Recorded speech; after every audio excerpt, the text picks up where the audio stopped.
জলপাইগুড়ির গয়েরকাটায় বিসর্জন চলাকালীন তুমুল বৃষ্টি, প্রশাসনের সহযোগিতায় চলছে প্রতিমা নিরঞ্জন। আংরাভাষা নদীর চারপাশে দেওয়া হয়েছে বাঁশের ব্যারিকেড। জলপাইগুড়ির গয়েরকাটায় সেখানেই বিসর্জন চলাকালীন তুমুল বৃষ্টি শুরু হয়। শুভজিৎ দেবনাথ আমাদের সঙ্গে টেলিফোনে রয়েছেন প্রতিনিধি, বিস্তারিত জানবো। শুভজিৎ, কি পরিস্থিতি এই মুহূর্তে? দেখো অভিক, বৃষ্টি এই মুহূর্তে অনেকটাই কমেছে, তবে বিসর্জন চলাকালীন কিন্তু এই দশমীতে একেবারে অসুরূপেই কিন্তু বৃষ্টির আগমন হয়। আচমকাই কিন্তু বিসর্জন চলাকালীন তুমুল আকারে বৃষ্টি নেমে আসে, আর বৃষ্টি উপেক্ষা করে কিন্তু প্রশাসনের সহযোগিতায় কড়া নজরদারিতেই কিন্তু চলে বিসর্জন। পানাহাটের গয়েরকাটার আংরাভাষা নদীতে কিন্তু এই প্রতিমা নিরঞ্জন হয়। আচমকাই কিন্তু বৃষ্টির কারণে কিন্তু নদীর জলস্তর অনেকটাই বেড়ে যায়।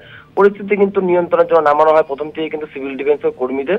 পরে বিসর্জন ঘাটেও কিন্তু বসানো হয়েছে সিসিটিভি ক্যামেরা থেকে শুরু করে, এবং নদীর চারপাশ কিন্তু ব্যারিকেড করা হয়। এভাবেই কিন্তু প্রতিমা নিরঞ্জন করার ব্যবস্থা করা হয়েছে। এমনকি জেসিপি এবং হাইড্রা মেশিনের সাহায্যে কিন্তু এই প্রতিমা নিরঞ্জন কিন্তু করা হয়, যাতে নদীতে কেউ নামতে না পারে, তার জন্য কিন্তু প্রশাসনিক তৎপরতাও কিন্তু লক্ষ্য করা যায়। এভাবেই কিন্তু চলে বিসর্জন। অভিক, ধন্যবাদ তোমায়। শুভজিৎ দেবনাথ টেলিফোনে ছিলেন প্রতিনিধি।